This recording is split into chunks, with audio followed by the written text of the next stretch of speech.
What's going on, guys? You're watching The Hungry Handgunner. I'm Nick, and I actually, some of you guys may have picked up on it from some other videos I've mentioned it, that I was learning about and getting into reloading and hand loading ammo. So, been slowly collecting my brass, cleaning it off and things like that, and today's going to be kind of the moment of truth. Now, I would normally be doing this with full metal jacket rounds, but I'm still waiting on mine. There's a shortage of some of the components, so I'm testing out some hand-loaded gold dots. I bought the gold dot bullets because that's all I could find. So I worked up some loads on this based off the manual, and this is really going to be my first time putting them on paper. I did like a 5-round function test the other day, but I didn't put them on paper. I didn't see how they did. So I haven't really mentioned it a whole lot because, number one, I'm new, so I don't really want to be giving any advice on reloading or hand loading. Not even if I was experienced. I still don't think I'd feel good about giving that advice out. It's for liability reasons and just my own conscience if somebody were to get hurt. But if you guys are interested in seeing some of what I'm doing a single stage press. I'm doing it pretty bare bones right now. But if that's something that you want to see some more of on the channel, drop a comment and let me know, and maybe I'll make an occasional video on it. I'm not going to turn into a reloading channel. This is mainly something I've wanted to do for a long time. So, with all the talking out of the way, let's go ahead. We've got 10 rounds loaded in the mag, and we're going to see how they do on a target 15 yards away. Alright, I'm going to try to get these 10 rounds through here. Let me move this rock so I don't fall over. I'm going to try to get these 10 rounds through here before the rain comes down. So, chambers, that's always a good thing.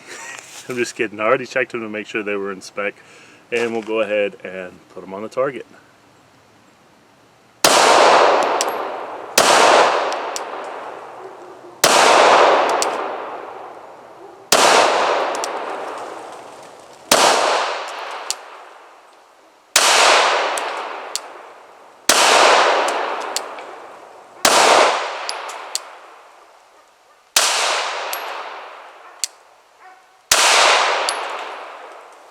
Alright, gun is empty.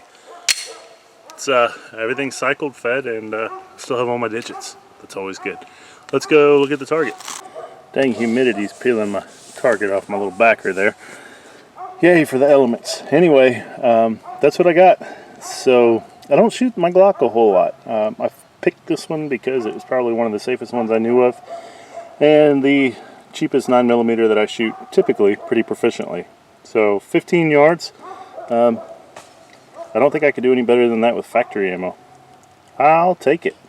I'm definitely going to keep working on my loads and coming up with different things. A little bit of tech specs if you're interested in still watching. These are 115 grain Spear gold dots loaded over 4.2 grains of Winchester 231 powder using a Federal small pistol primer and brass that I picked up out here that I had shot and then tumbled and deprimed and all that. So there's that. That's about as much of the tech spec as I know to give you. If you're a reloader and you have any advice for me, let me know. So figured 9 was a pretty good cartridge to start with. Kind of hard to mess that one up from what I was reading. Thanks for watching, guys. Stay safe. I'll see you next time.